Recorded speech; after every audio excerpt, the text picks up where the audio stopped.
तो फिर इस मेरी इंटरव्यू के बाद 6 महीने के बीच बीच में वही रीजनल मैनेजर गुड़गांव में आया और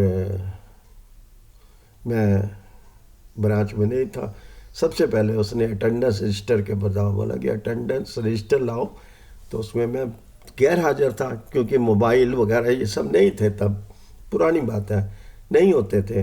अब लड़के परेशान थे, आज तो ये करके जाएगा, बहल को सस्पेंड या कुछ चार्जशीट करके जाएगा, ये छोड़ के नहीं जाएगा। खैर यानी हो, उनका फ़ोन आया।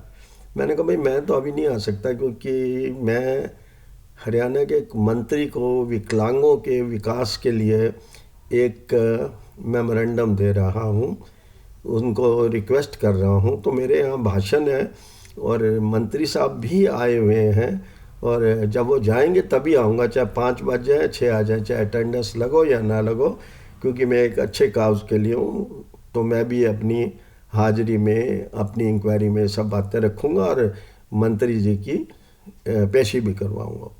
खैर एनी हो, जब मैं कुछ समय के बाद जब मंत्री जी से मिला, मंत्री जी ने पूछा कि आप चले जाओ, बेशक आपके अधिकारी नाराज। मैंने कहा नाराज नहीं हो रहे, ये रोज़ जाते हैं यहाँ के लोग जो उनकी चमचागिरी करते हैं, आधा आधा दिन गैब रहते हैं, पूरा पूरा दिन गैब रहते हैं और ये अटेंडेंस आकर भरते हैं। अगर मैं एक अच्छे काउज के लिए कुछ कर रहा हूँ तो मुझे कोई डर नहीं है।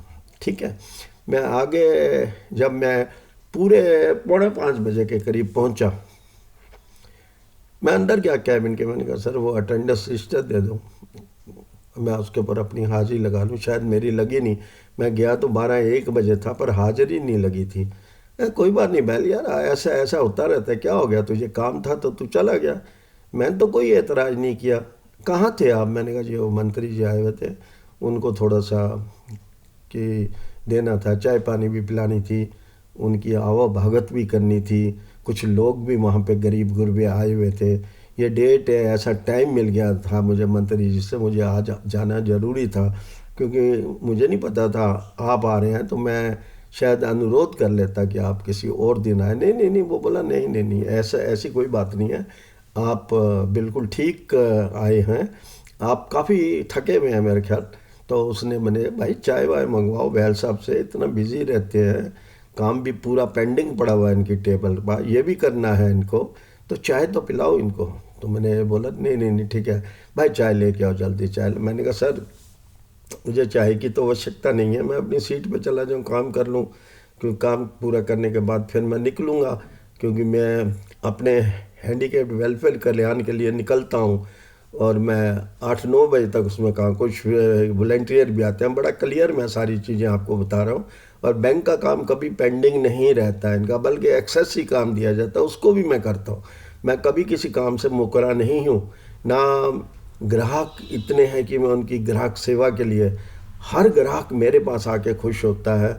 और फिर जब भी किसी की ज़मीन या ये बिकती है तो मैं लाखों करोड़ों रुपए का डिपॉजिट देता हूँ, पर ना जाने क्यों ये खुश नहीं हो। ज़बरदस्ती जब जाता है तो मुझे सम्मान मिलता है, कहीं इनाम आता है, कहीं छोटा, मेरे डिपॉजिट को दूसरों के नाम पे भी चढ़ा दिया जाता है।